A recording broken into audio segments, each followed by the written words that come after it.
Gamtel G-Fiber, now you can enjoy super fast internet in gigabytes. G-Fiber is affordable, stable, secured, and accessible to homes, businesses, and enterprises. With Gamtel G-Fiber, the future is speed. Gamtel, creating a brighter future in communication.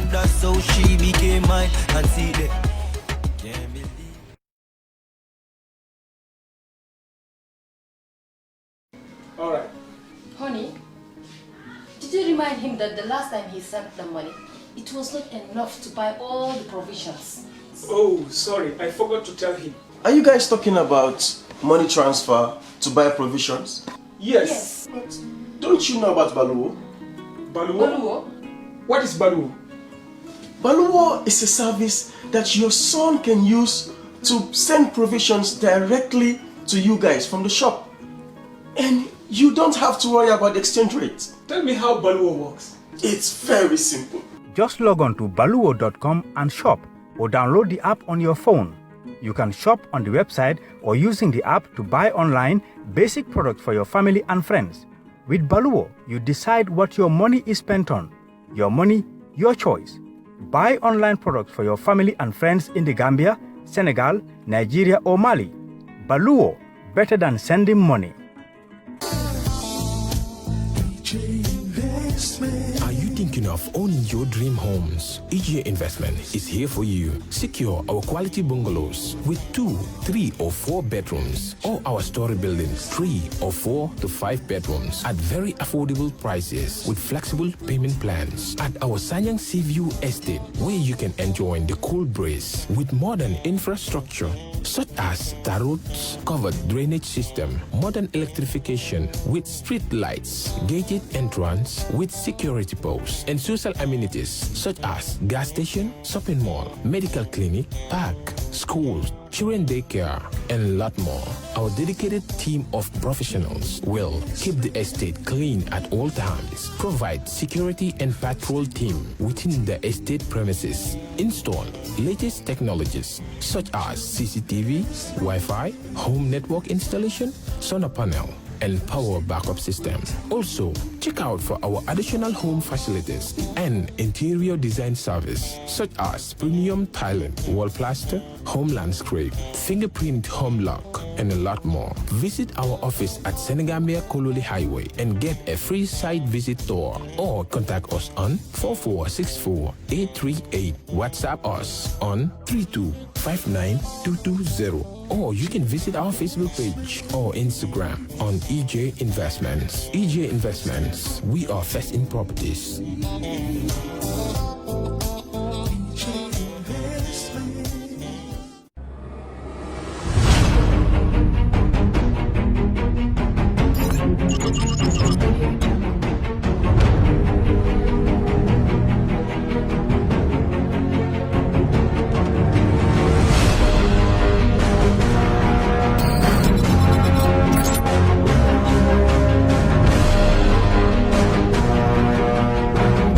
In communication, connectivity is everything. We ensure that the links never sleep. Quantities and qualities, all in our data service, providing efficient, reliable voice and data service. We believe if you're not up to speed, then you're going backwards. Communications have to flow as fast as the speed of light. Whatever business you're in, having someone who understands your needs is critical. That is why we just don't offer you technology, we offer you solutions. Enjoy Gamcel's internet broadband anytime, anywhere. Your national operator, Gamcel, Yaibaram.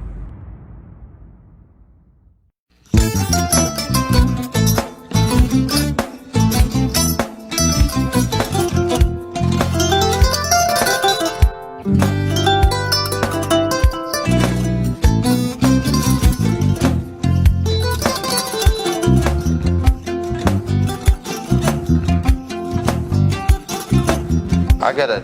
Mbijan aganya. Albaka. Mbaka important. Yo, nga transfer la sto. Ya transfer la. Ha, code nyingi. Okay. What's that? Nsila ID soto. Sorry. Agada. Mbijan bro. Albaka. Mbaka. Bara alla service o tariaka. Ah, mbare. Mo ki janna nun kunu bara tariaka.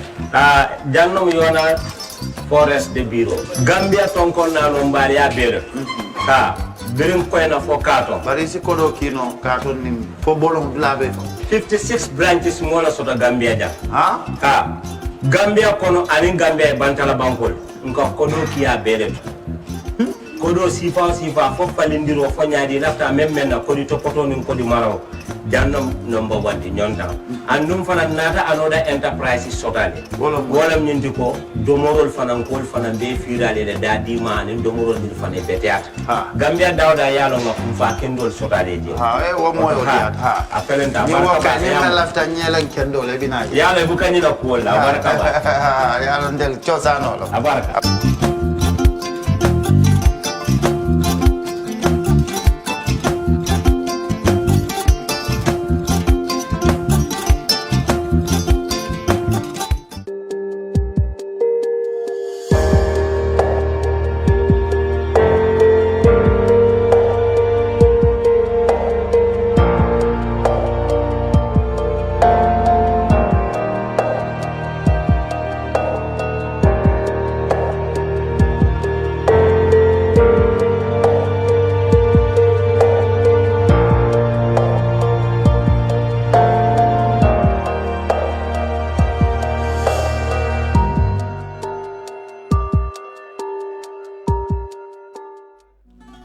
Hello and welcome to the Brunch live on Kerr Fatou. I'm Cham, wishing you first a very happy new year and praying that 2021 be better in all aspects than 2020.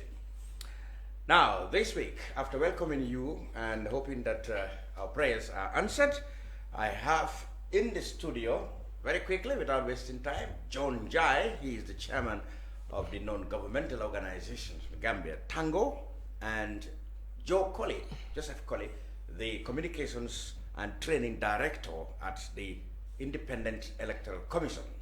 I also have Dodou, who is a spokesman for the APRC and a member of the Inter-Party Committee. This week we will be discussing, of course, about the major story of the week, that is the postponement of the much anticipated voter registration, general voter registration, which should begin the calendar, the election calendar for the IEC. We will discuss the implications and the IEC's attempts at justifying or explaining the reasons that led to that postponement. So, John NJIE, who is also a prominent member of the civic society organization, was among stakeholders who are meeting President Goodluck Jonathan, the former, from the Federal Republic of Nigeria, who have come back to the Gambia to continue his negotiations with the stakeholders so as to have a revival of the draft constitution. Gentlemen, welcome to the program. So these are the issues we'll be looking at. First of all, Happy New Year, John. Thank Joe you. And Dodou. Same to you. You should be same. Right, let's go straight to the point, Joe, without wasting time. Why did you have to postpone the much anticipated voter registration January 14th? Of course, you came to say that you had problems getting clearance from the Gambia Procurement or Gambia Public Procurement Authority, EPPA. People still don't believe it's a genuine excuse, and others accuse you of not consulting the people or the stakeholders that really matters in whatever thing you are doing. You didn't do that. That's all. I think we go straight to why. Yes, why? Yeah, you see, there's a Latin adage, no more that, God no have it. You cannot give what you don't have.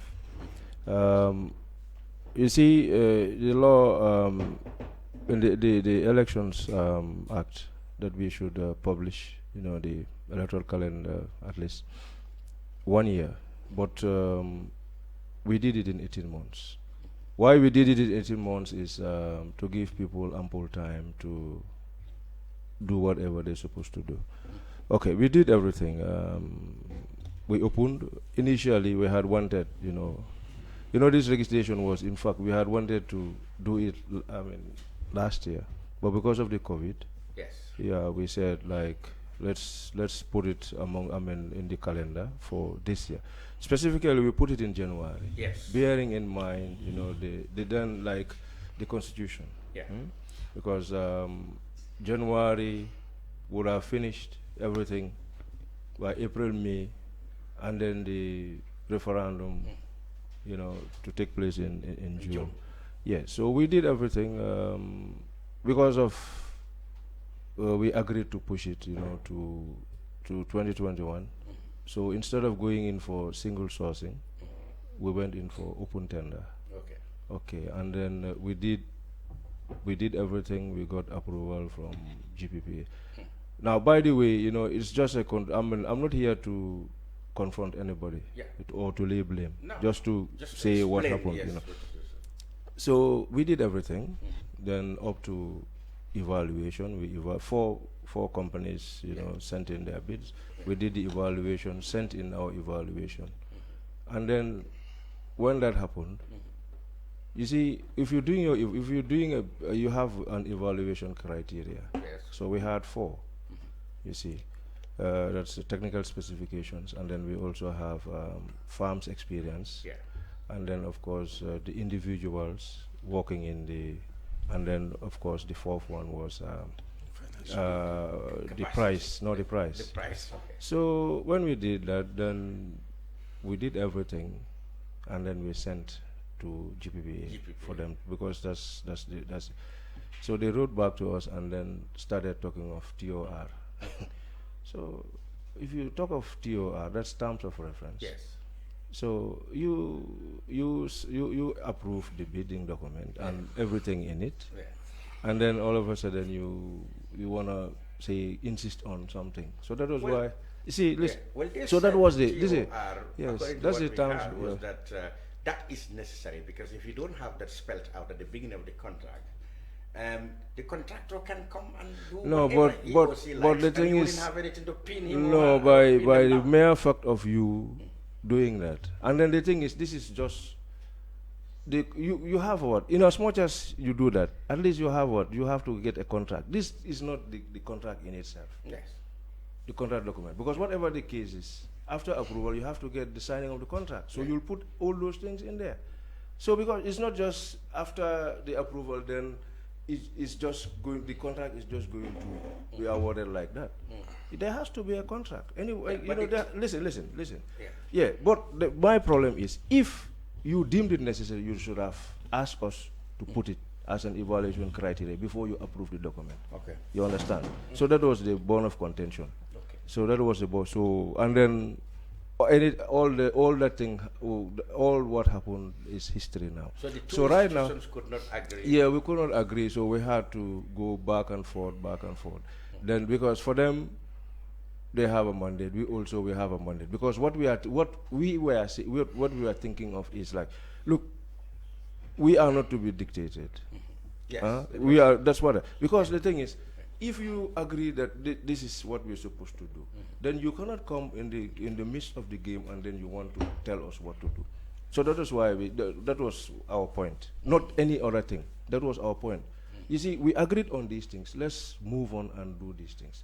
So you see, so and then there was this push and pull, and then what came up was, you see, if we if you go forward, and then maybe the contract is awarded, like the others, the other companies can come on, and appeal. Yeah. That can derail the whole thing, the whole situation. So that was why there was a compromise. We said we will cancel, the tender. Okay. So, and we've done that. We've cancelled the tender. We've asked for a retender. They've approved. And then some of the suggestions that they brought, and then, so we've looked at all these things, and then now we have tied it.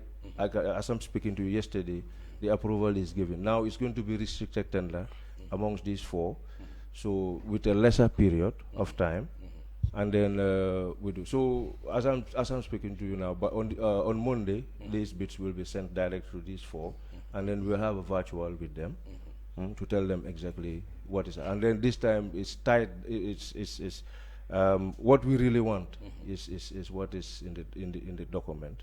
Is in the document. So that's why I said like I don't want to go into the wranglings. So that means now the row with GPP is over now. No, it's over. So we've agreed that we will. I mean, we will. But eventually, it has to be one from these 4 tenders. Yes. So it's restricted. That's why it is restricted to these 4. But like the criteria are there, of course. Yeah, because those are some of the things that had problem. Because I don't want to, because right now the process is in. I don't want to say certain things that will maybe prejudicial to the other to some of the. Let me ask this: when the push and pull was going, many people, laymen who may probably are not informed, said, "Why is the IEC hell bent on giving the contract to this particular contractor?" Which one? The ISS. I can't remember the number. ESI. Yes, because for us, because we went through all the bidding documents, and then from the criteria, the 4 criteria, the 4 criteria that were given, we felt that they were much more responsive and they can do the job. To your specific. Yes. And then the other thing is like they did it in 2011, and then 2016 they improved, and then we believe with all the improvement that we want to do. In the coming elections, because of course we're looking into diaspora, and of course like some of the changes that we're looking for in the law, deletion. Okay. Like Section 34 was amended in 2015. You remember? Yeah. So transfers were all gone in 2015. So all these things are things that we're looking at, so that at least they can be part of the. So you believe that from the track record that ES is more responsive. Yes, and there's no other reason. And from the specs, yes, from the specs. But of course, there's no other reason. But of course, when it comes to election process, you need the trust and confidence of stakeholders. Yes. So, didn't you feel it necessary to, because some people have been expressing misgivings, although no evidence about the history or probably the credibility, alleged, allegations of not being very credible, that company. What do you mean to that? What do you mean? I mean, people in the other parties are saying that company which have been doing this job here on the Jammeh, everything that was happening on the Jammeh probably shouldn't be allowed to come back. I'm saying. You see, one thing I want to make clear. One thing I want to make clear. Yeah. Now,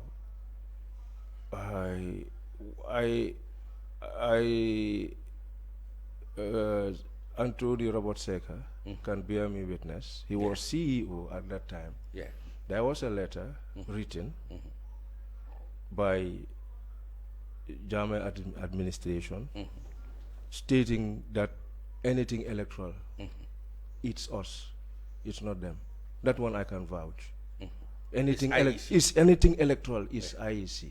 And not about government. Yes. So let us move on. Okay. Let us move on. So you see, that's why I said I don't want to, because there was a lot of talk, a lot of talk and things like that. Yeah, and of course you are head of standard, no, all you these have to bring all sides of the. They say all these allegations. Yes, allegations. But I give you a history of how ASI came about. Now, if you can remember, we started with coal laminates. This was Code Inc. From 96, they used to supply us with most of these materials, Code Inc. Then in 2011, the company changed to ASI. You understand? Now, in 2018, if people can, if I can take people to memory lane, we had 3 workshops in KMC, and then we had what? We had in Janjambure. So Janjambure, Basse, and Janjambure. Then we have LRR and North Bank. At what's the name? No, it's not in Mansanko. Tendaba. Okay, and then we had one for KMC Brikaman. So we called it an assessment of the electoral process. In 2008, there and then, the recommendations that came was, let's move from manual to digital. So there and then 7 companies were invited. You remember Obeture, you remember Smartmatics. Even then we had Pristine here, the only Gambian company. So we invited them, they made what? They made presentations. And we did it in Baobab Hotel. People can remember. Then after that, we shortlisted 3. And ESI was part of the 3. Then we took them to schools, if you can remember. That was the time people were saying, is IEC registering? We told them no, it was a pilot. So we did the pilot, and from there, that was how ESI were selected to do the 2011. So it was a very transparent. So we've been working with ESI since 2011. Exactly. They did the 2016 supplementary, and then. So that's it. So that's it. And the critics had no problem with the 2016 one. Yeah, because you see what we're trying to say is like we want to because of some of these things that they already have a history of working with us, and we are satisfied. Not that like from the evaluation, if we had if we had a better company with a better offer, we wouldn't hesitate. And I like. But as of now, and then the other thing also is like they were the budget was almost what 153, and they were about 151 million. 151. I'm just giving an example. Yeah. So these are they within, and then we feel that like even when it comes to training, we will not waste much time because they already know the training. They already, and then the other thing is like we don't also want to come and start fresh because like the weather. Let's just be the weather around here is different from the up country. And then yes, because the printer heads. Most of the time, if they are exposed to dust and things like, they have problem. And they know, at least 10 years experience working in the Gambia is one thing. And then, of course, we want to give the Gambian people the best. Exactly. Yeah, so and then we don't want to try anything new with the Gambian people. So knowing the interest in the political lifeline. Now. Yes. Okay. So basically, you believe that with their experience, track record, and given the amount of things you want to do and the time frame, they are the company that's better placed to do these within the time frame, etc. And of course, you trust them 100%. All right. This is it. Now let me cross over to NJIE, Tango. Election is everybody's business, especially you in the civic society. You want the elections to be transparent, everybody's voice represented. How did you react, and how do you receive the reasons that he's just outlined for the postponement of the registration? Well, first and foremost, thank you very much, and thank you, colleagues around the table. When we received the news that there was a postponement of the registration as civil society, our first reaction was that of shock. But not too much of a shock, because I think from October we had read that there were some issues surrounding the bidding process and all that. But we thought, it would have been solved and everything. But then our first thought was to go to the IEC, have a meeting with them to find out. I think one of the things Gambians should be very mindful of, especially in this year, that there are a lot of things that can happen, that can have a lot of tensions. What we should be mindful of is to stop speculating and find out, have more information before we post things, before we react. So as civil society, we felt it's our responsibility before we react or say anything to go to the stakeholders, the parties involved, have a chat with them, and have first-hand information. So we went to the IEC, had a meeting with them. I mean, it's a day's notice meeting, which for us also shows the confidence they have in civil society and their willingness to be open to for engagement. So we met with the IEC. They gave us their side of the story. we felt, yes, that's good, but let's also hear from GPPA. So we also went to GPPA to also hear their side of the story. My conclusion on this is that both parties mean well. The IEC over time has not gone through the GPPA for election, especially in this area, has not gone through the GPPA rigors of procurement. We've been doing single source. Yes. Single sources. So this time they decided out of goodwill that let us, and for transparency purposes, let us go to GPPA. Now they went to GPPA. I see the misunderstandings maybe basically because of the rigors of procurement practices and policies. Even though we had also were of the concern that GPPA, you were the ones that approved the bidding document in the first place. So if you go for after some months and now change or add something else, you know, it makes people question. And obviously, IEC being the technical body, they would also have their concerns. But I feel that what we told the GPPA DG was that, look, we are at a very tense and sensitive moment in this country. Every Gambian has something to lose if this goes wrong. And sometimes with the laws and things like that, I think we have to have the goodwill, the good intention to move on rather than allow tensions to build. I think it is good that the matters has been resolved. What we need to do as Gambians, instead of castigating, blaming IEC, blaming GPPA, speculating that maybe, because when we went to IEC, one of the things they told us that all the people that bid it, I think there is one Gambian company, but none of them had election experience in this. So that's why they chose whoever they chose. And sometimes we say in normal talk that the devil you know is better than the angel. So I mean, to come and try something new, if something goes wrong, we the same people criticizing would now blame IEC for why are you experimenting with us at the 11th hour. So I think that Gambians, let's calm down a bit. Stop castigating, find out. The interest is genuine, but let us stop being, you know, when this thing happened, I even saw people that maybe the government is trying to do something to derail the process. Those kinds of things, then you are even questioning the credibility of IEC for allowing the government to interfere with their process.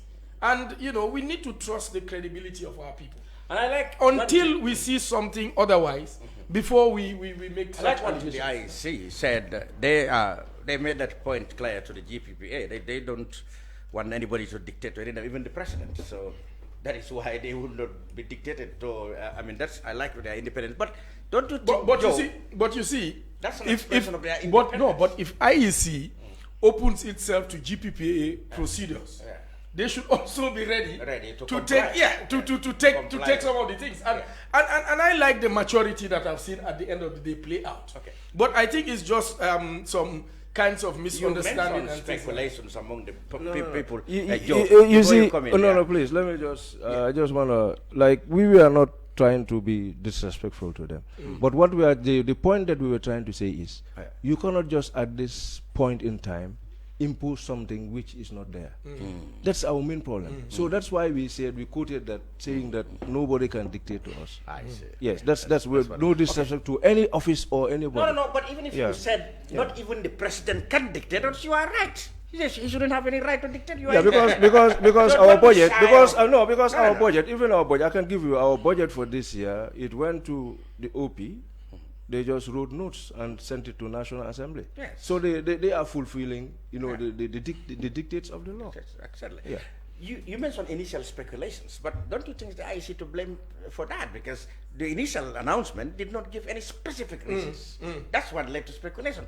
I mean, the subsequent attempt to clarify was welcome, but you cannot blame people for not speculating when you came out and you didn't tell them exactly what it is. Yeah, we said logistical problems, challenges. You that know, was like, very maybe it was a bit of it was diplomatic. So because I'm just saying that because the thing is, like, you see, we came to a point. You know, like, we all working towards the interests of this country. So we don't have any intention of mudslinging. We just wanted to tell people, like if people were following, like the goings and comings, back and forth. Like when we say logistics is okay, no problem, people, okay. Then we came out, and told people exactly what happened. Thank God, right now we're moving on. We don't hope to have any The other thing is, they said you're supposed to consult people like civic society, political parties, and when you are about to change something. Isn't that not a valid point? Yes, especially calendar. You're about to change the calendar. Don't you think it's necessary to call the inter-party committee or the civic society? Yeah, maybe. This point we have reached. Yeah, maybe as stakeholders. Yeah, yes, but yes. I mean, but the elections. They have a valid point. No, elections is our work. Yeah, elections but then you have listen. Elections is our work. No, I think it would have helped. Yeah. If IEC called civil society IPC and said, look, guys, we are free. This is where we are. Yes. And this is going to have implications. For example, I think that would have helped. I mean, they read in the papers, of course, I think that would have helped. Pull with GPP. They understood. But we wrote to, we didn't consider, but we wrote to them. You wrote to them. At least. That you are postponing. Yes, we wrote to them. But you should have. No, listen. We asked. You see, the situation at which we were, it was tense. We know, like, the calendar was out, we were all frustrated, and anyway, maybe I can say, okay, mea culpa. All right, so we move on. They are our brothers, so we move on, things have happened. We didn't want them, what I say we is the commission, because, you see, we have two large stakeholders, so we have the voters, and of course they are also, the voters are their primaries. I mean, their primary stakeholders, and of course they are our primary stakeholders, and then we also owe it to the women, the youth, and the disabled. Yeah, so we move on. We never wished. So as I said, we had good intention. That was why we planned ahead, and then instead of 1 year, we published this calendar for 18 months. You see, so we had, because of, sometimes certain things happen but at least we've all learned from what happened, and then we're moving on. So now what we are trying to, I just want to reassure, the Gambians that, we're here for their interests, because we are just election managers. We don't own the process. We are election managers, but the process is for them. So they are good. They are the ones that form political parties. They are the ones that register as voters. They are the ones that form civil society organizations. In fact, they do the voter education, because we have civil society and other, like the Women's Bureau, and they do the voter education. And of course, they also monitor us. They become the observers. Yes. Even those people, like, we're going to have what? We're going to 220 teams by 4, so 880 polling staff. Plus 106 senior registration officers. They're all going to be Gambians. Gambians, of course. And they're going to be temporary staff. Yes. So IEC is just 70, if you look at it. From the commission to all, we are 70. So we what? So we rely on them. The people, So that is why, like, when this thing happened, we say, look, let's come out, we tell the Gambian people what has happened, because they are the major stakeholders. This election is for them. Those within Gambia and outside Gambia, they all belong, they all have a right to know exactly what happened. Good. Okay. Now, let's move on. Listening to all this, see, Dodou Jah, he is a member of the inter-party committee, the larger umbrella organization of all the parties, even though he's APRC, but he's almost, he's very independent when it comes to the interest and position of parties with regards to things like this. So, Dodou Jah, how did you and your colleagues react when you heard that the voter registration has suddenly been postponed? Thank you very much, Mr. Chair, as well as thanking Mr. Njai. And you are not thanking Mr. Colley. Oh, you have just. Okay. I'm thanking them for their deliberations. At least the minutes I've spent here have really, overturned my mindset. Before coming on board. Like our reactions were the same with all Gambians, because once you hear about postponement, and in the press release, 2 issues were key. That is like what we talk about. Logistical challenges, which, like you said earlier, it's vague. Is it finance? Is it human resource? What could it be? So people's mind were lingering in the wilder ways. Think, what could exactly be? And the other thing is, until further notice, people said, when? 2 months? Maybe for how long? So there was nothing specific, and you wouldn't blame people when they took onto social media and bring in all sorts of speculations. The president want to rig the elections. I had issues from all corners. And as far as IPC is concerned, instantly it's like we're being housed by the IEC right under their nose. So if they only have to write to us. No, I don't agree. You run away. You see these people, they were in the office, and then all of a sudden, because they have a big office, they didn't even say goodbye. No. They are prodigal sons. We were about to have a big office. Well, it was not finalized. Like they say, if you don't know where you're going to, then you go back where you were from. And that's what we did we did at the end of the day.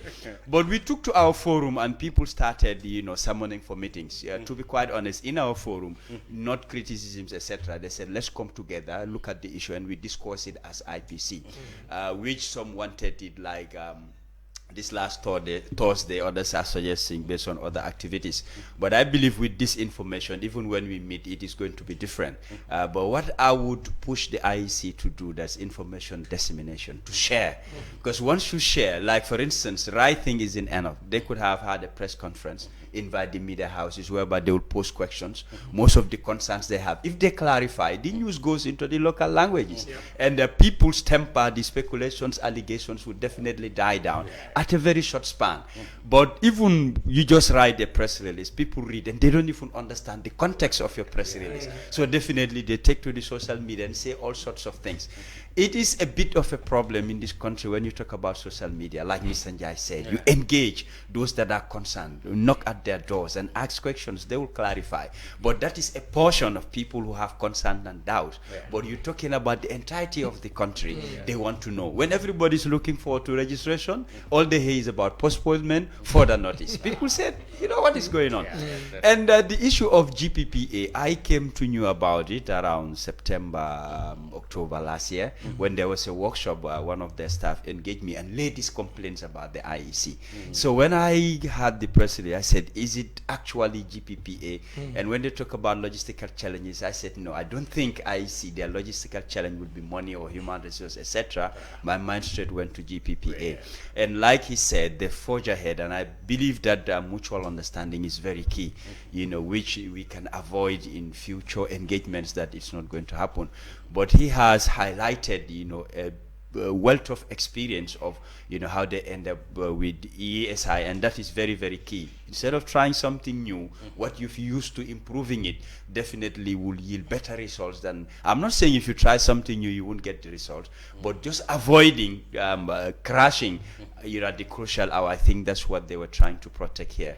And as Gambians, I believe we should all understand that, work with them. But despite that, we have to press them at the initial stages, or when things matter, let them at least call the public, not everybody, especially the media. They're there to, extend their voices and whatever clarity they have to the general populace, and things will, definitely die down. So I definitely thank both of them for what I had here, and I believe the listeners will also take it in good faith and to disseminate properly, not always to take it out of context. But there's still something to clarify, Joe. You said the going forward, the bidding system has been restricted to 4 companies, meaning these 3 other companies still have a chance. A very slim chance. You see, no. This is why I said I don't want to talk about, I don't want to talk, because because of their concerns, because it's public funds. We don't deny that. It's public funds. It should be judiciously spent.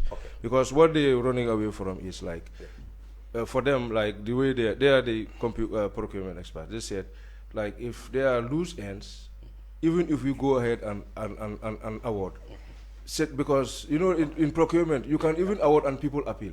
So they may wait until you start the appeal, then it's going to derail the whole situation. That's why you have to. Yeah, so they said, so now we've compromised and then we've sort of tightened it. So the document is done. So all the criteria, the evaluation criteria and what we expect them to have is there. So if you know, even if you are in the 4 and you know that you don't meet that, it's a problem. And then what we do is, it's free of charge now, because we asked them to pay then. Now it's free of charge. So it's left to them. We're going to have a pre-bidding conference with them, and then we'll tell them exactly, this is what is in the document, this is what we expect you to do. And it's restricted, it's tightened. The period is shortened. Maybe the only period that which we leave open is the mobilization. What I mean is mobilization, because you know some of these things are not on the shelf. You don't go on the shelf and because like the computers need to be customized and all this. No, we have a timeline. No. Pretty soon we will tell people exactly the timeline. My worry is that so with the defense you put up, you know, of IEC's preference for that company. I mean, the other ones might say this is just a foregone conclusion. No, it's not a defense. No, it's not a defense, because you want something, you know what you want, and you put it in the document, and you evaluate based on that. Because obviously, if you do your, apart from the technical specifications, there has to be what? Experience of the farm. Because you cannot give somebody who just supplies like, you know, we have companies that are just vendors. They can get what? They can buy the materials you need. But what we are trying to do is, you don't just supply us. You have to train our people, and then you have to accompany our people, and then you transfer the skills to our people. Which cannot all be done now. Yes, you have to try, because you have to do, whether it's offshore or it's in, you know, it's a computer man. So, you know, there's what? The server is there. So that is our main. The server is going to be hosted here. So you're going to, because this is biometric. Sorry for, you know, like the last time, some foolers registered 4 times and 5 times. Some foolers? Yeah. So we have to do adjudication. He knows what I'm trying to say.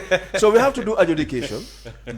So each voter is going to be matched against all the others, so that we get the duplicates, like those who registered twice and 3 times. You understand? So all those things, you know, like, and then of course the support. The support has to be there. So all those things are part of the contract. It's good to know that there's now a compromise, and the thing will go ahead. One other thing people were saying, what is the role of because you know in the past, and so there have been amendments to the election laws, you know, about these things we are talking about, double registration and fraudulent registrations. Now, under the new constitution which has been done, I think the IEC there's a provision giving authority and the last say to the electoral officer registering people to judge as to who is qualified to get this card. You still have those powers? No. Even the new one, Dodou can bear me witness. John was there at I don't think, because when we went round, we've been fighting for this. If you can remember, 2001, our current CEO, Sambojang, was in charge of Brikama, and he was deported from Sanya. just because of this provision you're talking of.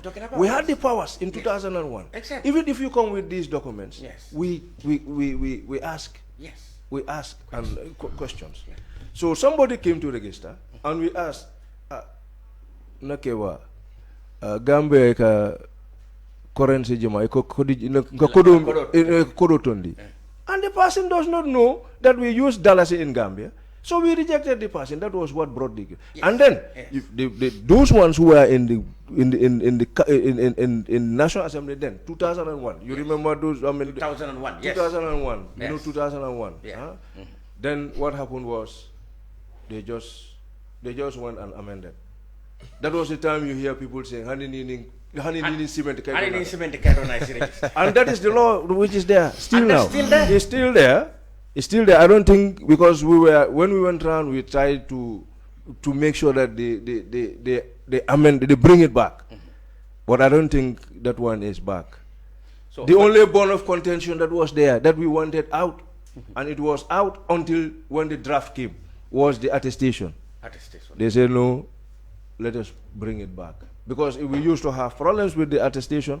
We said it's part of the, because if I cannot understand 40% to 30% of Gambians being registered with attestation. We have the statistics. We went round, we thought we had convinced them, but you see my brothers. They said no. They said no. Let it be back. So it's still back, but that portion I don't think I don't think it's in the draft. I tend to be corrected. So it means I don't think it's in the draft. It is. The interview. Yeah. Interview. No. It's not. No, what there. I'm trying to say is that. The interview is not there. IEC registering officer there have no powers anymore to interfere to check whether this man is fucking Gambian. No. So now the powers is given to the Gambians. Yeah. What I mean, the Gambians, issuing authorities. Because that is there is what? No, I'm not talking about. The vetting. There is what? There's like when we register in the 44 days. Yes.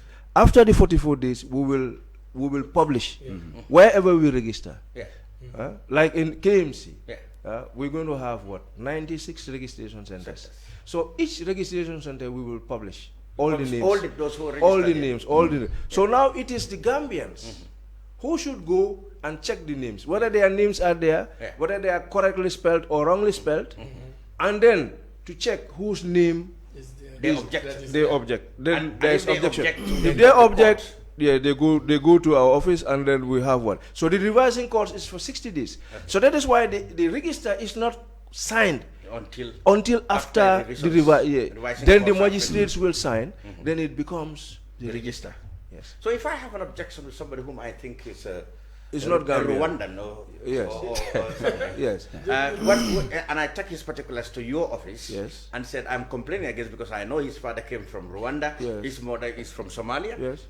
He shouldn't be. So he will be objected to, and then he will be written to the court, the magistrate. Because what happens is we will write. We will write to CJ, Chief Justice, and then what about if they will listen. In very large numbers? It's 60 days. That's why it's 60 days. So each administrative area is assigned. It's assigned to a magistrate. Yeah. So Mr. John, I mean, Mr. Njai, these are some of the things that really under the Jawara regime or before 2021, let me say, even though the registration things were done by government officials, and people say that would not be as independent as present-day independent electoral commission, but the electoral officer, the guy registering, has these powers to scrutinize the voter in the first place, to reject the person if they really reasonably think that this guy is not a Gambian. Without those powers, the IEC is a lame dog, basically helpless, register every Tom and Harry or whatever. Tom, Dick and Harry. Well, let me, before I answer your question, let me commend Mr. Jah. I am a secret admirer of him. Okay. He has many fans. Yeah, he did a presentation somewhere at the law school years back. And I was asking, who is this young, eloquent man? He has many fans. And very objective, huh? Yeah. And I was saying that, I think APRC should just make him their flag bearer. I have always said that he has done honestly, a tremendous job for the APRC. I really love his objectivity. And keep it up. Thank you very much, sir. That will go well for you. Thank you. But looking at this, Mr. Cham, you see, I choose the path of optimism and the path of also always trying to make a way forward. If there are hitches in the system, like what he's saying, if now the IEC doesn't have the full authority to disqualify somebody, it's also debatable. Because you could ask, like he said, you could ask somebody what's the currency of the country, I don't even know. Somebody who but that's a very good question to ask. I don't even know how a Gambian would not know, except maybe there is a vernacular word for Yes, galaxy. no, You know, That but again, what this shows us, you know, every Gambian should make it their responsibility. When these lists are published, go and check in our neighborhood. If I see a name and a surname that is questionable in my constituency, I have to go and make an active thing. We should stop this thing of, hey, Buguma dem bole, balanyo fogne man ma isi jase. No, because if things go wrong, and then you cannot blame IEC that they registered somebody when they gave you an opportunity to question, to scrutinize. So for me, whether IEC is the final authority, and it's good that the Gambians are the final authority, because if IEC also becomes the final authority, there are cases where, for political reasons, some people will say IEC is favoring political party A or B in disqualify people. But if the Gambian community can take this thing up and this is ours, I will not allow non-nationals to register to vote and take this opportunity and question the legitimacy of certain registered people, then I think we will be able to make a headway. And the good thing is, while they are registering, the agents of the political parties are normally present. Yeah, they are. So as the IEC is attending to every applicant, you know, they too can have the opportunity to take the details of that, and probably they will make their mind from that very moment. This is a suspicious applicant. Yes, and then and civil society will also be. What happens is, like, we're going to make the fees very reasonable, because there's a fee attached, but we will make it reasonable. For the registration? No, for complaint, for the objection. Oh, okay. There's usually don't make it $1,000. No. You see, I'll just come back to John. I don't know whether he remembered. There was a meeting. I think that was the first. I used to know him, but we are not very used. Then he asked one question. You remember at Tango, your office then? We had there was a civil society meeting, and then they were talking of purported non-Gambians on the register. You remember that? Yeah. Then, you know, I told them, look, anybody who is on the register, for us, is Gambian. Because we don't determine who a Gambian is. Once you come with these documents, we'll register you. You see? So I don't know whether he remembered that. So I tell you, so as he said, you see, that is why we are very happy that people have taken up interest in the electoral process. But it's not just on this cyber fighting. Sorry for my language. No, cyber you see, let me just give it. It's not only on cyber fighting. Even President Trump has been banned for cyberbullying. What we are interested in, let the people be part of the process. How can you be part of the process is, no, because what we are doing now, pretty soon we will come up with the new dates, and then we will come up with the registration, the registration team movements. So people should try to register, and then you have an option. You register where you were born or where you live. And even if where you live, you see, electoral demarcations are different from traditional demarcations. Now, I'll give you an example. I understand. Now, if you live at this Latikuna Sabeje market, the polling station right now is at the Latikuna Sabeje Mosque. Latikuna Sabeje market is on the Latikuna Sabeje ward. Even though they are in the same constituency.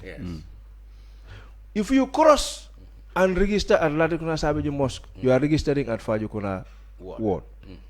So we have tried. We went round. We went round. Now what we have done is we're separating. Because if you look at most in the combos, most of the time is the major highways that separate.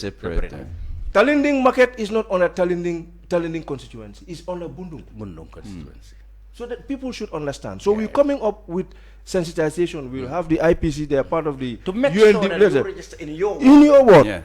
You register in your ward so that you don't have problem. I give you a practical example. If you go to Talinding, you see that road that goes inside Talinding up to right down to the that is the road that divides Talinding south from Talinding north. That's the Bantabar. That's the Bantabar. So you see people who live on this side north. They will cross. You just cross the road and go to the Bandaba. You register there. You register in another one. So when it comes to council election, that was what happened to some people who couldn't vote for themselves the last time. So these are trying. So we went around. We are trying. It wouldn't matter in constituencies, but it would matter in the ward election. National Assembly. So that's why, like right now, we will have 96 in KMC. So we've tried. We went all over the country. We are decongesting the polling stations, the registration centers. In actual sense, we're going to decongest the polling stations. Now we don't want anybody to walk more than 5 kilometers. Okay, that's fantastic. Yes. We went round, we spoke to the local authorities, the alcalis, and they've been doing, and we went round, all the principal regional officers with the regional officers, we went round, we have all that data. And like your place, Combo North, every month you have a new village. So we're trying to get all these villages together. So we don't want to get any village out. And then of course you go to you have CRR and you have the SARS, springing up. So we try to put, we try to put all these things. But the CRR also has Kerr. So I think what I want to assure the Gambians is that we want to come up with a program, a process which is very much accessible, which will be very much voter friendly. Because at the end of the day, the political parties can talk. If the distance is very far for the voters to go, in fact, this one is even easier for them. So they will not even use their vehicles to go and carry people to come and vote. Mobilize them. You see. Yeah, so we're making things so that things are easier for everybody. Because at the end of the day, it's the voter. Okay, the other question that is, you may have postponed the registration process, but you have not made any changes. For example, people in the diaspora will still be registered. Yes, the plan is still on. And we will finish the registration here, because they are scheduled for July. Yes. Yeah, so we will, even with the new date, we will finish the registration. Even with the new date you are planning? Yes, we are planning. We'll finish the registration. We'll finish the registration here. And then go to the diaspora. Now what about those who, like some people made complaints that they actually flew in here for holiday so that they can catch up with the start of the registration. Now, that was unfortunate, because in fact somebody came to my office the other day, very prominent guy. He came to my office and then unfortunately for me, he didn't meet me in the office, because I was writing exams at the university, so he didn't meet me there, but he left his details. So I'm yet to contact him. But once these ones are made public, we will, because we're working. As I'm talking to you, there is a forum, State of the Nation forum. That's going on. Exactly, it started yesterday and is finishing today. And I think there is a portion on diaspora. Right now we have some statistics. I will not tell you lie. We have some statistics that just came in for UK, Scandinavia, and some part of America. So now we're working on Africa, and of course, we're working on guidelines. Guidelines as to how what to do to register as a Gambian. Because we have laws. We have laws, that the documents that you should produce. But like even at that, there has to be guidelines. Because not every Gambian in the diaspora, because I don't think we'll have that capacity, to go to each country. So we may, because we have a model. I just give you an example. For them. We have a model like Cape Verde. You have different constituencies, the group Africa and maybe Europe, and then you have the Americas and things like that. So we're working on that, and then we will see, because you remember when we amended from 48 constituencies to 53, we had to amend section 88 of the constitution. We thank God that one is not an entrance clause, so they can just amend. They can remove it. So if it's agreed that they become a constituency, one constituency, even at that, at least we have to maybe do that. But so we're looking at the regulation. So we are work is going on. What constituency will they register? Yeah. So we will. These are some of the things that we have to trash out. Yes. So So they've been regarded as the 8th region. The 8th region. Yes, that's what they say. So like we can just we can just maybe actualize this to maybe a And constituency and see. Constituency. Yeah, these are some of the things that we're tinkering with and see. Mm. So we have many good people are intentions really, for concerned as to how logistically would be possible. Like you cannot fly to all the states. No, we cannot fly. But the thing is, like, of course, where we have a center. We know, like, the embassies, public international, they regard it as Gambian territory. So we're looking at that. So you have to look at all those things and then see, for instance, if you have to move away, so you have to get permission and all those things from. So these are things that people have to look. That these are all things that we need to look at. In the final analysis, the Gambians who want to register should make it their business to find time and resources and move to. Oh yes, just as anybody will do here. So we will do that. So once these things are finalized, as I said, we will make sure, like, if at all, like UK, depending if at all we're going to have one center or we're going to have two centers, it depends. So we will, in the US, of course, that one very big. It's big. So we're going to, and then of course we always talk about the people, but at least we go to Senegal, you go to Guinea, Angola, you have a lot of Gambians, I think. So we're looking at all those to see. What we want to tell people is we will not start big, we will start small, because we will not have that capacity to go to all Gambians, to register all Gambians outside. It will be difficult. Yeah, it will be difficult. Yes. Maybe you go to areas that have a very huge concentration of Gambians. Yeah, that's what we'll do. Yes, and then the other thing of concern is documentation. You know, like because I have a cousin brother who is Liberian. I hope you understand. Yes, because time is Sukurubi. Yes. You know when people take other nationalities other than the Gambia. You know, during the Civil War, some Liberians, some Sierra Leoneans, and things like that. Even now, people ask with American and Gambians, both American and Gambian citizens. How do you do with that? They still qualify. Yeah, I think it's just the offices. It's the offices. It's the offices. It's the offices. But as a Gambian,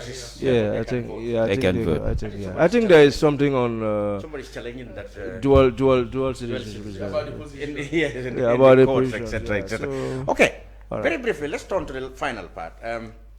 Well, maybe Joe may not be particularly concerned with that, but we finish it together. May I leave? May I take my leave? Or okay, Joe, you may take your leave now. Yes, maybe before he goes, I just want to pin on the issue of citizenship. Okay. I've raised it at different platforms. What makes you a citizen? Most Gambians don't know. It is the law that makes you a Gambian, not your tribe. Okay. Most people feel I am this tribe, I am Gambian, and not where you are born makes you a Gambian. You hear that he's born in there, he's a foreigner. No, that does not disqualify you to be a foreigner. What the law states is clear. It's talking about your parents or your grandparents, one of them. Like, for instance, I am a Gambian, I go to Liberia, get married. My kids automatically, even born in Liberia, they are Gambians because their father is a Gambian.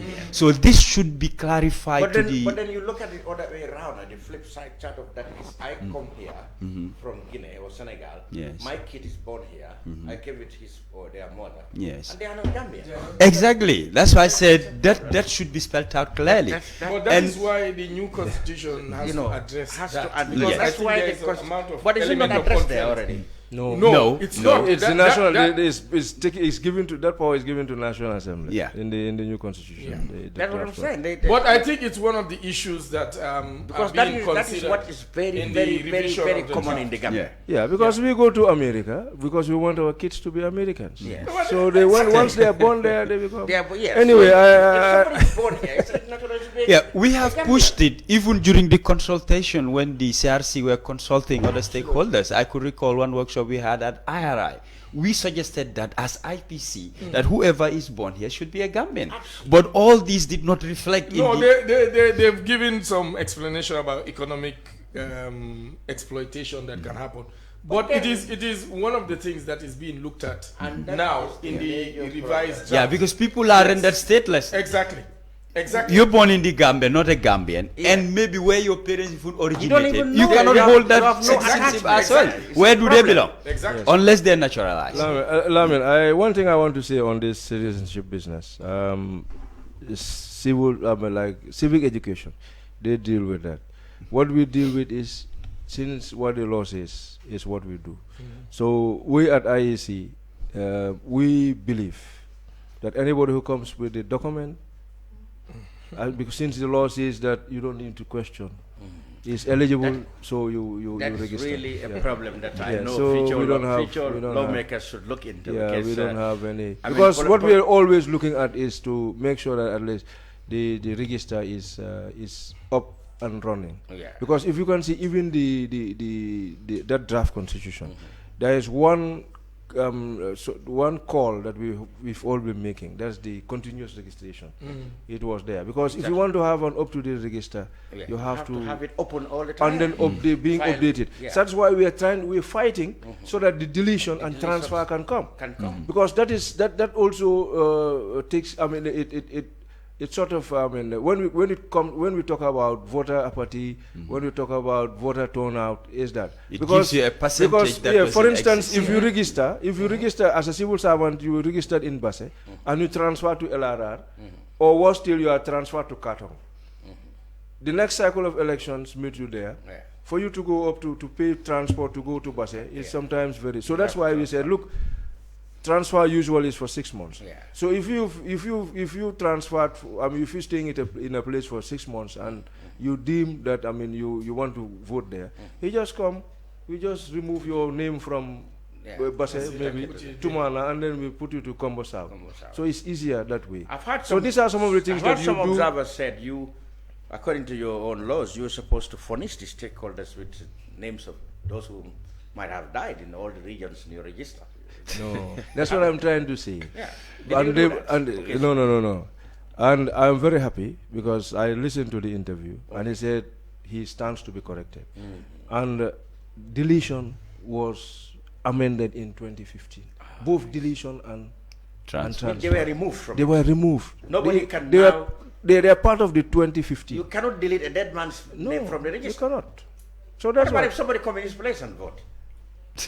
So these are some of nobody can. How can they take somebody's register? You see, this is why. You never know. This is why.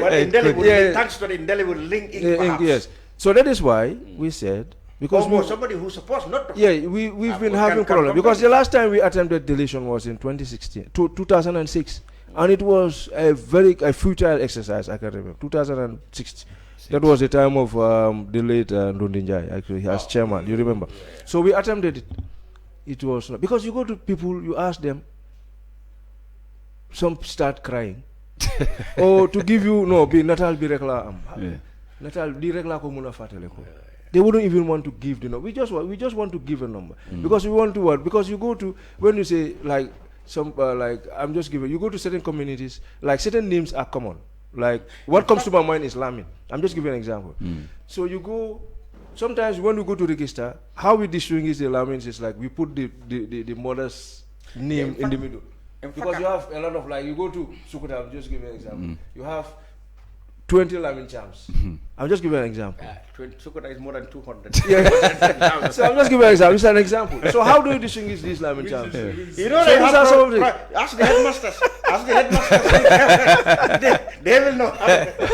Lamin charm A or B. They'll be lettered. So you see, these are some of the things that we're looking at. But I'm sure we try with this new bill that we hope to come. Some of these things will be taken care of. Yeah, so I think. And we suggested that in fact it should be the municipalities who should be helping. Yes, we want to do that. But which area council care about how many people died? I can remember. I went to one village when I was in Karawan. I went to one village. I think is it Kerr or I don't know. But it's in the Jokados. Wow. Yes. I went there, and what they did, they had a register. A register. A register. Oh, yeah. If you go into the village, you are booked. Wow. They know that you have come. I think it's not a fair idea. Yes, but it's a full community. So they fullers are very smart.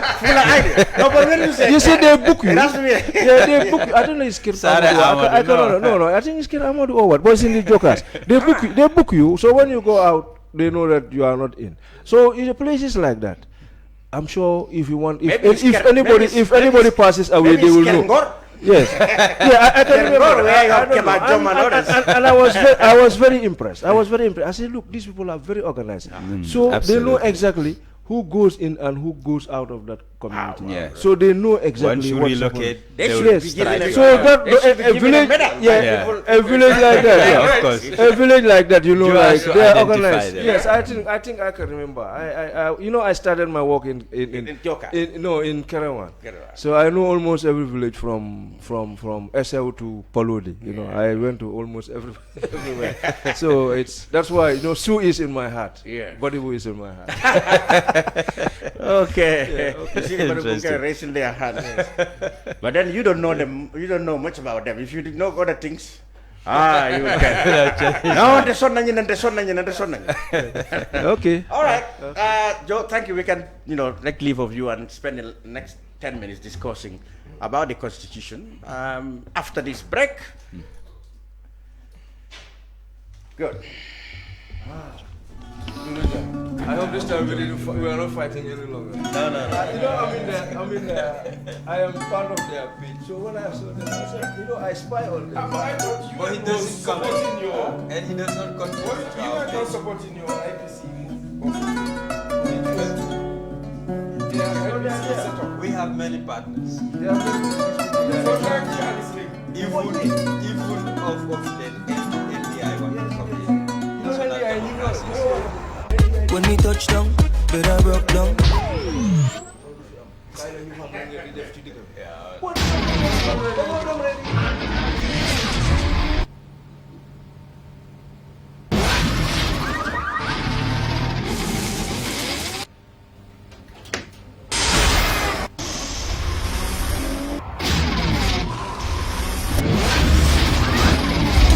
With Gamtel G Fiber, now you can enjoy super fast internet in gigabytes. G Fiber is affordable.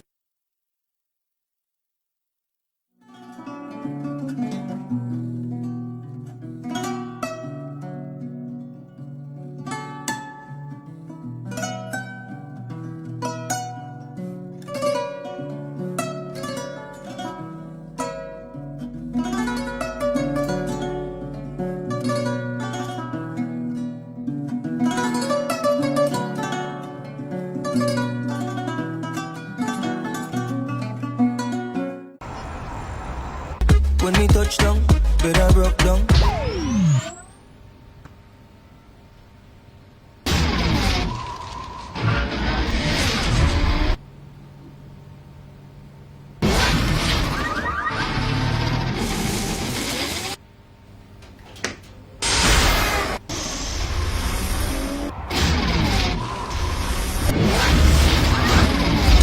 With Gamtel G Fiber, now you can enjoy super fast internet in gigabytes. G Fiber is affordable, stable, secured, and accessible to homes, businesses, and enterprises. With Gamtel G Fiber, the future is speed.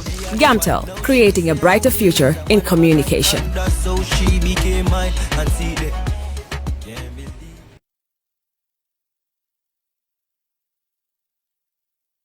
All right. Honey, did you remind him that the last time he sent the money, it was not enough to buy all the provisions? Oh, sorry. I forgot to tell him. Are you guys talking about money transfer to buy provisions? Yes. But don't you know about Baluo? Baluo? What is Baluo? Baluo is a service that your son can use to send provisions directly to you guys from the shop. And you don't have to worry about the exchange rate. Tell me how Baluo works. It's very simple. Just log on to baluo.com and shop, or download the app on your phone. You can shop on the website or using the app to buy online basic products for your family. Hello and welcome back to the Brunch live on Kerr. Fatou, I'm Lamin Cham. And we're continuing our discussion. Now we shift off to the draft constitution. Now, former President Goodluck Jonathan of the Federal Republic of Nigeria has returned to the Gambia to continue his negotiations process to have the draft either reintroduced to the National Assembly or perhaps more acceptable to all parties. Now, John Jai was among the civil society organizers who met him the last time. I might have met him again. And Dodou Ja from the IPC, which, like I said, is the umbrella body for the opposition, or rather the political parties might also have a chance to meet with him. So we will learn from both sides what is the progress. I mean, before I get you gentlemen, I mean, the generality of the discussions I get in the media and other places, maybe you could say from opposition quarters, is that only, in fact, not just opposition quarters, only the Gambians or the National Assembly as such can revive this constitution. And that really diminishes or negates the involvement of outside negotiating team such as President Goodluck Jonathan. You don't believe in that? No, that's totally wrong. Well, in the sense that I heard this from Doy's, you know. Yeah, but I will give you a contrary view. Let's get what they said. They're saying that the most the executive can do now is to perhaps write another one, but this one is only the National Assembly who can do something about it. So what is Jonathan negotiating a new one or is the same one? Let me say this. I have heard from legal minds that even with the old draft, if you change a comma or a full stop, it's a new document. So that you are going to bring back, you are going to not bring back, you're bringing a new document before the assembly. And now what Goodluck Jonathan and the International IDEA team has come to do is to try to have a political consensus. Because what has happened over time, after the CRC has done its work, Gambians have been consulted, it goes into a political negotiation phase where there must be a consensus amongst the political players, the political party players in parliament to be able now to say, well, we agree on this. And there must be some give and take. Now, what they want to do now is the draft, the areas that were contentious. If you can have a political consensus and now have the whole thing redone, I mean, the aspects that were contentious with a consensus, then all you do is to take it now to the assembly as a new document. And hopefully, if the political parties that are in parliament are sincere and have ascribed to a certain agreement before, then they should be able to pass it. So there is, this draft, yes, but if there are changes made to it, it could be reintroduced by government. Okay. So did you get to meet your organization get to meet Jonathan again? Yeah, we will get to meet with him, I think, possibly tomorrow. As civil society. I know that the political parties have been consulted in bilaterals, I think with the exception of Doi, who have decided not to be part of the process. Well, that's what I told you. Doi said it doesn't... Well, they have decided not to be part of the process, it's but meaningless to... That doesn't mean that the whole process will be derailed if other parties are on board. You know, one of the things, Mr. Chairman, I want to say, I cannot understand why Gambians are so adverse to having a new constitution after all that we've gone through. Because if you are saying that the 1997 constitution does not serve us well, why can't we welcome every initiative that is trying to get a new draft? But everybody said this was a very good draft. Yeah, but not everybody. The people... Well, not the parliamentarians who voted against the constitution makes room for parliamentarians to accept or reject it. Yes. So they were within their constitutional powers. So obviously, if I was there, I would say... What do you think that if there's a new realization among the parliamentarians, that actually, you know, well, whatever might have happened, this is a good document, why don't they go back to undo what they have done and we go see, but this is where I'm angry with our political elite, our parliamentarians. And this is what I say, that I sometimes feel that they don't really take the temperature of the country and empathize with Gambians. If Gambians are calling for change, a new constitution, you go to parliament, you do first reading, second reading, you know that there is a place where this document can go to committee stage, where you can do negotiations. But if out of your own selfish motives or whatever, you decide to reject the thing, then we all have questions on that. But that is water under the bridge. Right now, and I also get upset with Gambians saying that we could be able to solve this ourselves. If we could solve it ourselves, why did we not solve it? From September to December. So now that we have, but then we have somebody with good intentions that is neutral, that has come in to see whether we could have some consensus. let us allow the process to play. If it fails, then we know that it's not Barrow will take a blame. But it's not only Barrow that has failed, it's the whole nation that has failed. Okay, how is this issue about the renegotiation for a possible reintroduction of this bill in the new format or new one among the IPC? I'm sure if you talk starting from the viewpoint of the APRC, what do you think should be done?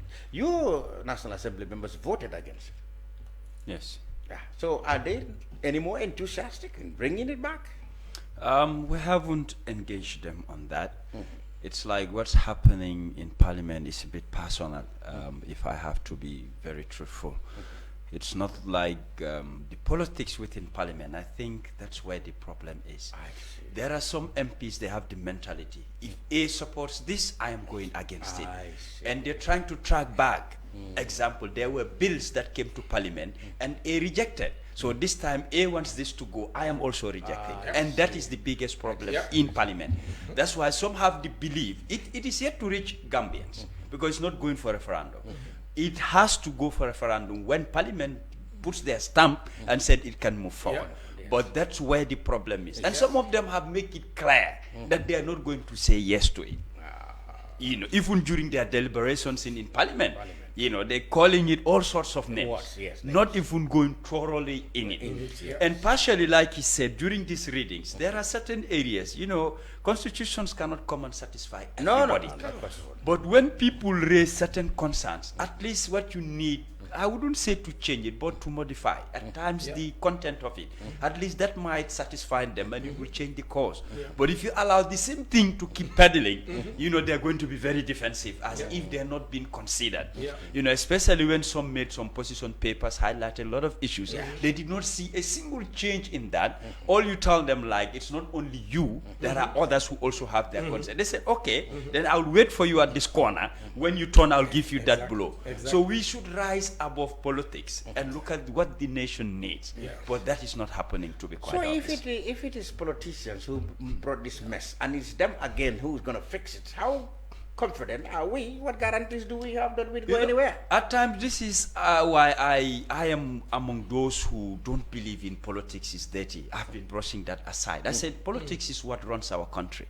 If you say politics is dirty, then what runs the country? It's dirty. I said, no, it's the politicians themselves. Oh, are dirty? It's attitude, yes. Nobody's forcing you to lie. Nobody's forcing you to be naive. Nobody's forcing you to be selfish. These are characteristics embedded in them.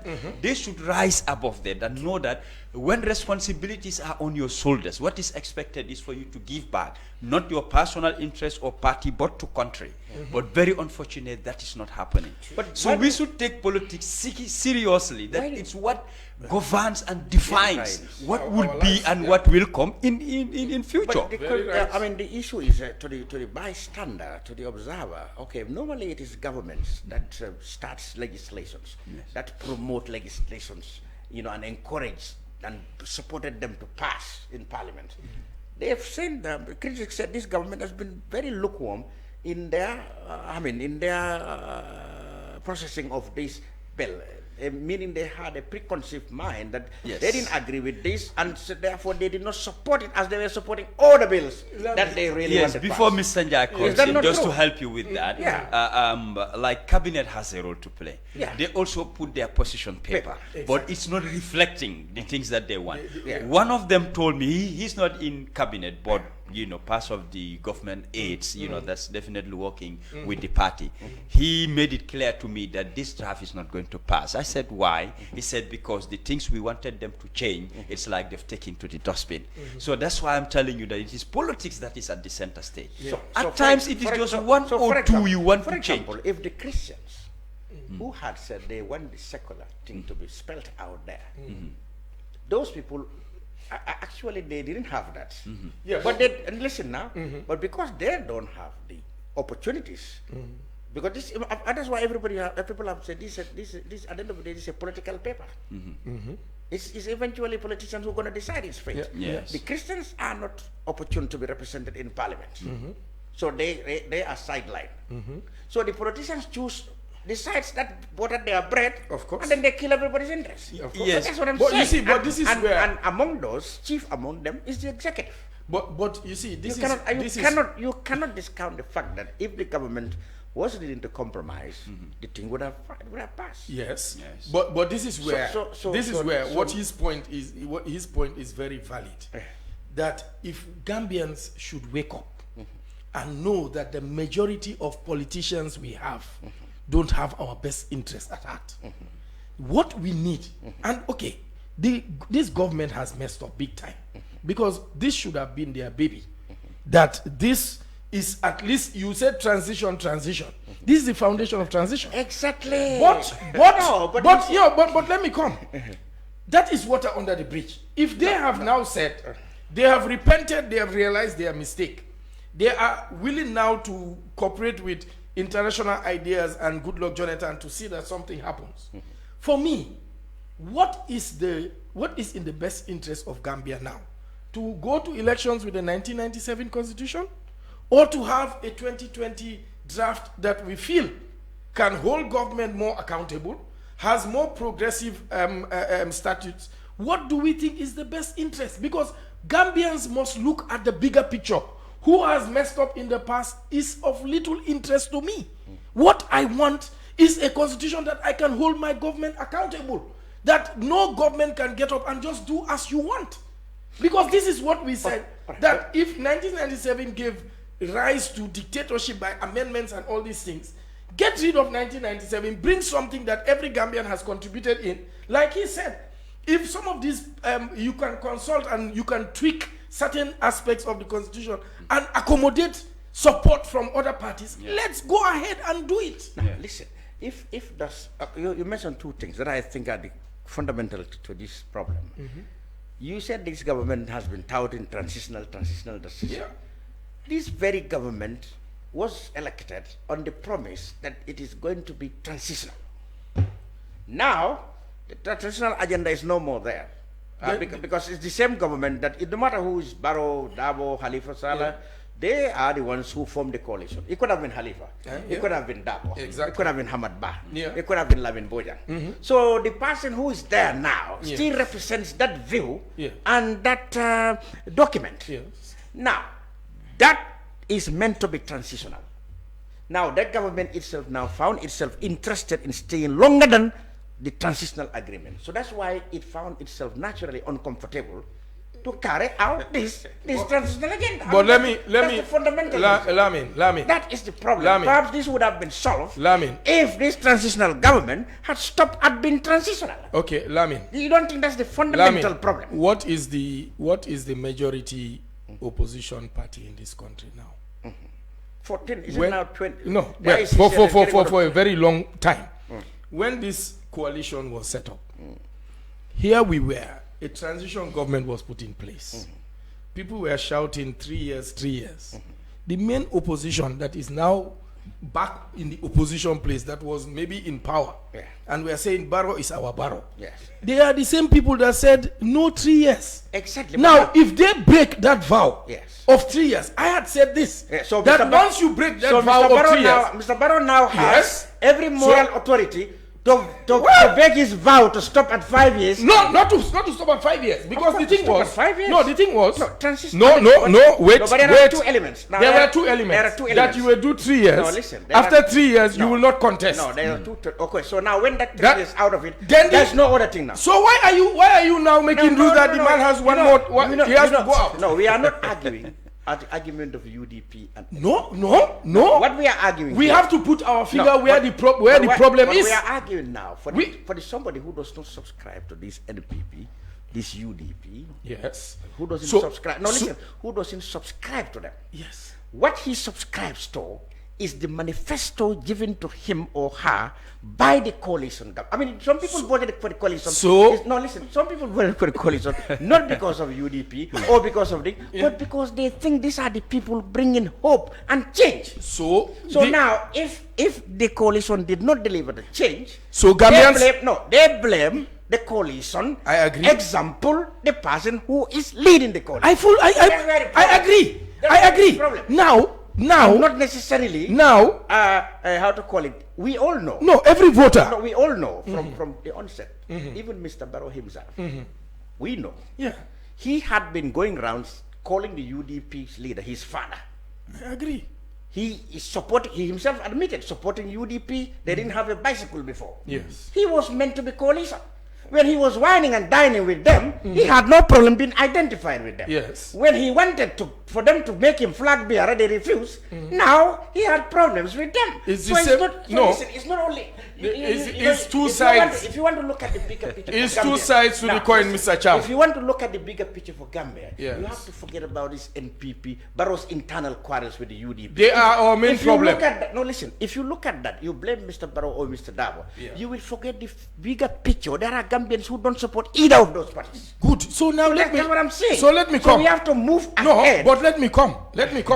I have heard the UDP leader say the whole issue of the constitution is because of between him and Barrow. That's what the parliament is a politician. No, I'm telling you, Usainu Dabo himself, he said it. Yeah. He said it at a place that I was present. Yeah. Now, what I'm telling you is, Gambians, and this is what I'm saying, that people, let's look at the bigger picture. For me, if Gambians let me tell you an example. If it was Halifa Sallah who was elected leader of the coalition, and the coalition agreement is 3 years. Yeah. If Sidia Jatta have come out and said, no, Halifa will go for 3 years, will Halifa no, Halifa will go for 5 years. Yes. Do you expect him to go 5 years? Yeah, but you see... No, I'm asking. No. From what you have known it depends on the individual and the integrity of the individual. Then, my friend... But this is where... his point is. This is where his point is. You cannot trust these politicians. Let's compare this. If it was Halifa Sallah, from what we have known about him, if he was the one who got elected into the head of the coalition, and Sidia Jatta told him, no, in fact, we are not going to sell you are going to be 5 years. Do you think he will go 5 years? But he will not go because he knows. You never know. No, he will not. He has proven beyond doubt that man and his word integrity is but unless he would have silenced unless you sit on that chair too, things will not continue to be the same. Mr. Chap, don't serious. No. Don't say this anymore. I agree. It was to some extent. But let me also say, can I help? Mr. Cham, let me say no. Can I help here? I'm not holding brief. I'm not holding brief from the president. But what I'm saying, Gambians have an opportunity come 2021 to now decide: has this man lied to us? No. Has this man been deceptive? Yes. And if so, then I'm not voting for him. He had the opportunity not to even take us there. I agree. That's what I'm saying. But no. And that's what the future of the country. That is why we decided. That is why we either give a green card or a red card come December. I told a clear-cut example that this matter should not be reduced between the internal quarrel between the UDP. But they've made it that. Now that's where people miss the point. There are people who voted for the coalition. They are not supporting any of these parties. Yep. And I tell you, it has to do with the individual who came to be the leader. I told you, if Halifa Sallah was the one who got to the coalition as president, and if the coalition said 3 years, if Sidia comes out and say no, Halifa will go for 5, he will tell Sidia, stop it. And he will live at 3 years. Well, Mr. Cham, no doubt about unless and until you no are doubt about that. You are except no doubt about unless and until you are Can I doubt about that. Mr. Cham. Can I interject here? I did not only see it between the two of them. Yes, UDP was in the driving seat. The likes of Ahmadba at Kerr Fatou here. When they were asking him, was it 3 years that you agreed to 3 years? And Ahmadba was saying, show me the document that we signed. See? I watched that program, which means he himself was pushing for 5 years. At that time, and if at that time when they were bedfellows, if it was a coalition, and all of them stood up and told Barrow that no, it will be 3 years, Barrow is not going to push further. But they supported. They supported because all of them were from political parties, and they had people behind them. But it's like some of them, the betrayal came in when they entered office and saw that opposition life was difficult. Now we're the incumbent. Why do we have to let go? I see. That's the bottom line. So you can never tell until they sit there and they're in charge. Look at the flip. Then you'll be able to judge their integrity. At the beginning of it, the PPP, led by OJ, OJ was the first to say, beyond 3 years, I am going to resign. Yes. Today, where's OJ? But this is what Mr. Jah has said. this crop of politicians that we have failed Gambia. Our young people must begin. It is unfair. It is for us to rise up. You know, the young people must. When they talk about term limit, I for one said, why term limit? You don't want presidents to stay long in office. I said, then here is 5 years. Show us what you can give to this nation. If you fail, you go. You go. Why should we give you another term? For me, 10 years is too long for you to mess up. 5 years should be enough. You deliver. If not, we try somebody else. This is my belief and my philosophy. The problem now is we said, because the problem we had, and that was the cornerstone of the coalition, is that we don't want self-entrenchment. Yeah.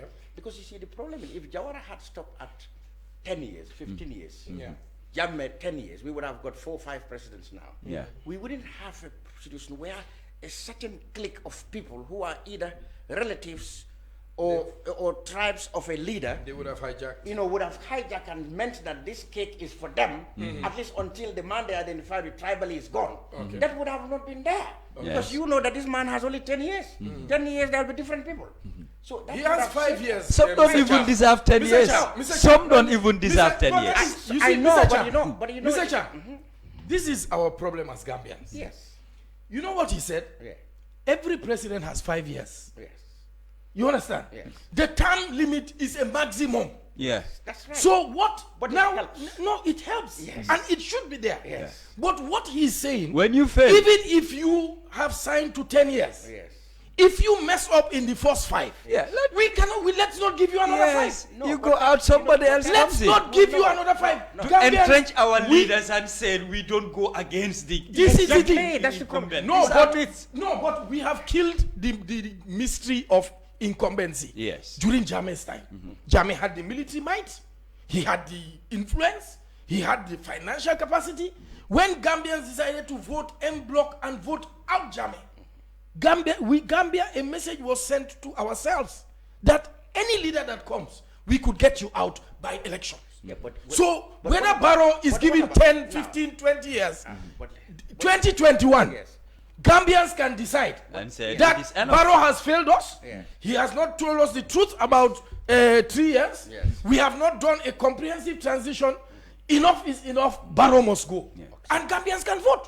But where they fail, even where they fail and to all stop the reforms promised. But even where they fail to stop him, what about the law which says, in fact, whether or not people can stop you, this time you are not even eligible to contest? It's still possible.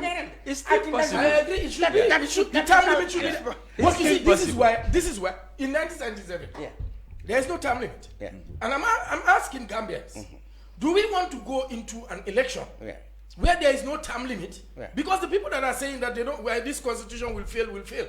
If it fails, Barrow goes into this thing with a simple majority. So with 30%, or even 20%, if there are 20 political parties as we are beginning to hear, with 20%, a president can be somebody can win. Now, do you want that without a term limit, or do you want a term limit, a constitution with a term limit that even if he wins, and if he's not scored 50%, he has exactly. Number one, he has to have more than 50%. So that means that it will force coalitions. If he forces a coalition, the coalition members will be wiser to make sure that whatever they would have seen his weakness. That's why people wanted the constitution. But that is why we should still want it. All right. Let's still want it and still demand it of our politicians. Fantastic. Well, we can talk about this. Jaha, you want to update us with the IPC? Then we close. Yes, thank you very much. With the IPC, especially this year, it will be a very, very busy year for the IPC. When you talk about elections, definitely it is our bread and butter. That everybody is a concern to all Gambians, but IPC, like the union within the IPC, is definitely amazing. Even our partners from other institutions, other countries, when they find IPC meetings, they're really amazed.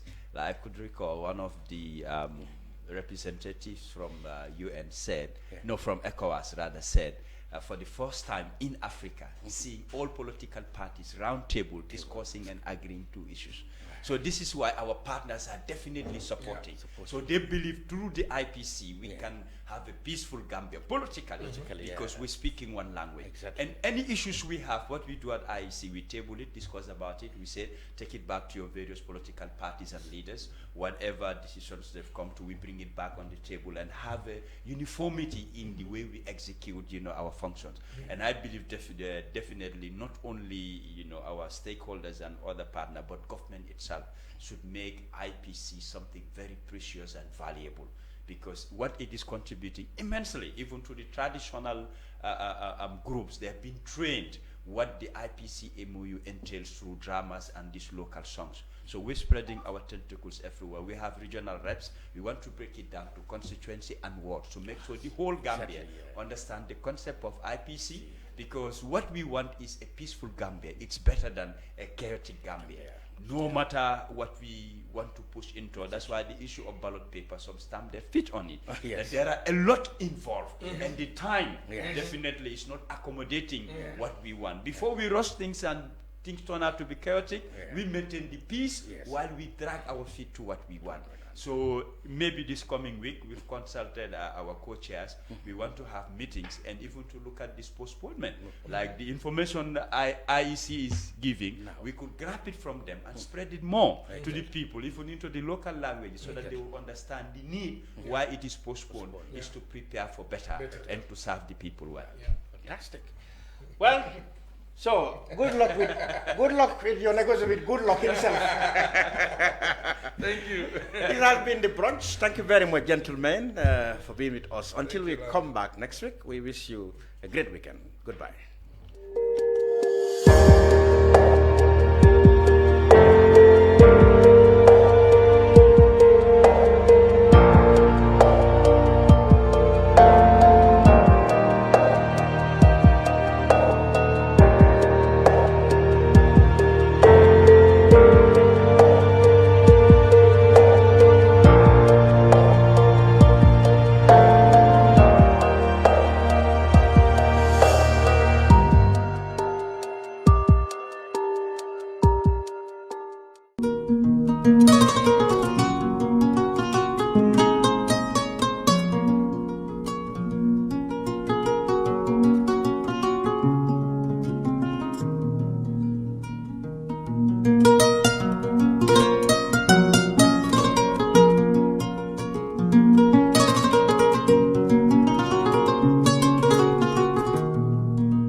Domoro kadiate boy jannon sikes restaurant sign na ko be ni na dimbal nimba domoro kala janno domoro seneyata adiyata topotoro fanan kendema bige luntan during tamala abeka domoro ki janni adi manda wala de teka we bijele anim fanan ka fadi jang ikono e fa e ka fa minne ko pastry anim bakery iko fanan be kalele badde lomba conference lomba workshop lomba ye fo fendil lon dunia kono domoro betama nyillom international o toda number 1 amanke ba domola jandama e sa domo jang is atariya wo mu kubandi sa na ko sa futandin oto sa na ko be mu CKS restaurant ndafa na janna mu yat ni manje dorom bija aban CKS restaurant, known for best quality food and customer satisfaction.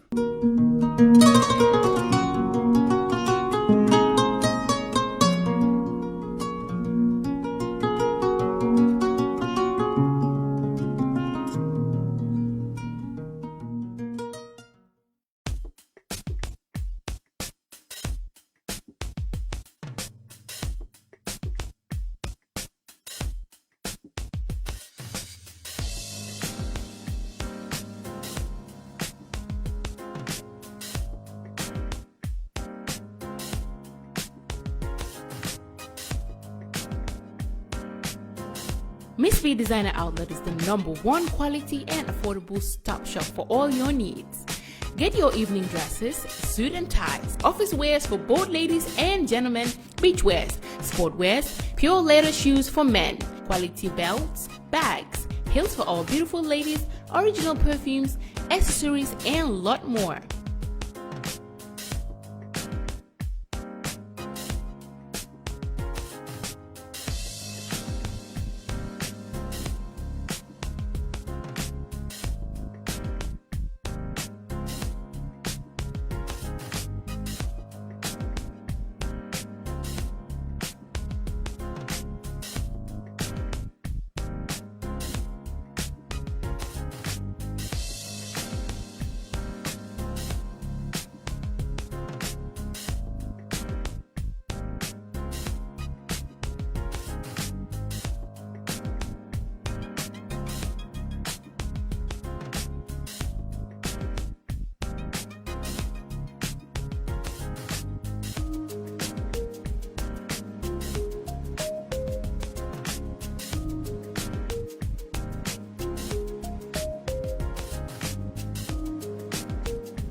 Find us at Colley New Road opposite Gaddafi Mosque at the Aqua Preacher Station, or call us on 295-3411 or 764-2486. Miss B Designer Outlet. Shop right, look good.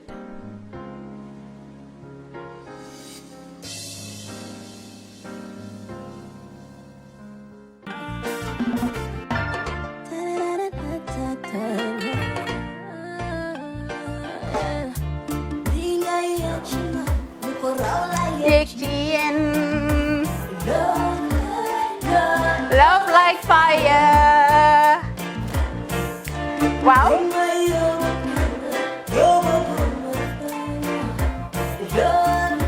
Love like fire. Xam ngeen rek affaire bi xam ngeen fan la? Skincare la. 2020 lañ wax de. Waaw. Fii nag mooy Kerr fan, Kerr zero tache. Perfect skin.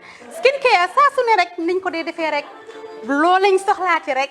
Maanaam bu ngeen am problème ci seen skin ngeen xam ngeen fan la fii ngeen di ñëw suma xarit yeeg am di jàmm yi nga xam ne taas daf lañ sonaloon xam nga doon xeesal ba la ka xum éneew ma lañ ko nag waaye just in case comme ni ko gars yi defee rek en cas just in case loolu xew xam ngeen fi ngeen di ñëw skincare plus si yu baax rek la ñoo dox nag ay baax rek fu ne la ñoo dem ci réew mi di lañ indi rek nag products yu baax du Paris du Italie du USA du fi mu nekk nii sax boole nañ ci nag Sweden fu nekk lañ leen a indilee products bu dee tamit nag da nga ñuul rek ñu lay jamaa natural beauty that melanin dripping we do have stuff for you as well emuñ si skincare products rek ñu ngi ci cuub yi tamit fu ne la ñoo jaar in fact sax last commercial bi ñu defoon waxuñ leen woon dañoo dox ci ay kawar 9A grade rek nag waaw we do have bundles as well hair si lu ne la ñoo dox ñun ñu ngi ci rafetal jigéen rek luy taaral jigéen rek waaw boo leen di tukki tamit bëggoon rek classic suitcase ñu dañoo dox ci ay Samsonite duñ dee indi any brand of suitcases though other than Samsonite comme li ma dee wax rek boo eggee airport dëri Samsonite dafa am nuñ laa xoolee waaw ngeen ne lan nag waaw skin ci moom la ñu gën a xamee nag skincare products ci moom la ñu gën a xamee ñu ngi dox tamit bentee tamit si ay dàlla man waaye man nag skincare mooy suma specialty xam nga rek jigéen bu sa xar kanam réglé loo def mu jag am nañ Patricia Reiner Kiwi Eye the whole range Lighten Up Gold Tomatine I mean the list can just go on and on and on and on lépp loo xam ne rek luy taaral jigéen la ci yooyu rek la ñoo dox skincare plus nag emuñ si Gambia rek ñu nga United States ñu ngi Gambia fii ba pare bu dee yaa ngi anywhere in Europe mun nañ la ko mail within 3 days rek ñetti fan rek nga jot say diw emuñ si loolu rek dañ laa consult tamit balaa ñu laa jaay diw dinañ def a free consultation pour wax la rek exactly li nga xam ne moo méngoo ak sa kanam dinañ leen wax tamit ne rek am nañ perfumes you know fragrances men's shirts accessories we do dresses as well we do blouses I mean we do shoes name it we do them Skincare Plus 2020 is our year of perfection zero task fi mu nekk nii réew mi fii kenn waratu fi task kenn waratu fi am problème kanam kenn waratu fi am problème yu picca boo ko amee dafa fekk ne rek ñëwuloo ci place bi fii